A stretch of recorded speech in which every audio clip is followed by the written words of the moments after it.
بدگمانی کیا ہے؟ دوسروں کے صحیح عمل کو بھی غلط نظر سے دیکھنا، غلط رخ سے دیکھنا، دوسروں کے قول و عمل کے سفید کاغذ کو اپنی غلط اور بدگمانی کی نظر سے سیاہ کرنے کی کوشش کرنا، دوسروں کی باطنی نیت کو جاننے کا دعویٰ کرنا، اپنے چہرے پر لگی سیاہ اینک کی وجہ سے باہر کے سفید منظر کو بھی کالا کہنا، دوسروں کے بارے میں اپنی غلط ذہنیت کے اکارڈنگ غلط رائے دے کر ہمیشہ ان کے صحیح عمل کو بھی غلط ثابت کرنا اور اپنے منفی ذہنیت ہونے کا ثبوت دینا، یہ بدگمانی کہلاتا ہے۔ بدگمانی ایک غلط عمل ہے۔ اس کو ثابت کرنے کے لیے اتنا ہی کافی ہے کہ ہمارے پاس اس چیز کا کوئی واضح ثبوت یا دلیل موجود نہیں ہوتی۔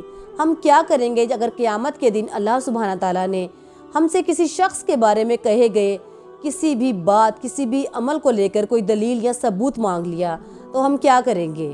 بعض لوگ اپنے سے ہی پالی ہوئی بدگمانیوں کو سینے سے لگائے رکھتے ہیں، اپنے ساتھ لے کر چلتے ہیں، حالانکہ ایسی بدگمانیاں پالنے کے لیے یا پھیلانے کے لیے نہیں ہوتی۔ ہمیں چاہیے کہ ایسی بدگمانیوں کو ختم کریں۔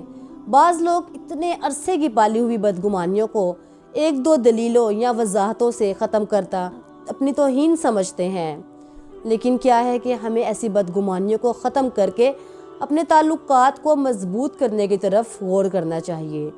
ہمیں یہ بھی سوچنا چاہیے کہ اگر ہم نے کوئی بدگمانی کسی کے بارے میں پھیلائی ہے یا اپنے دل میں بھی اگر پال لی ہے تو ہم نے اللہ کو اس چیز کا جواب دینا ہے کہ ہم نے فلاں شخص کے بارے میں فلاں رائے قائم کی تھی یا فلاں چیز پھیلائی تھی، تو اب اس چیز کا ثبوت کدھر ہے، اس کی دلیل کدھر ہے، ہم کیا جواب دیں گے؟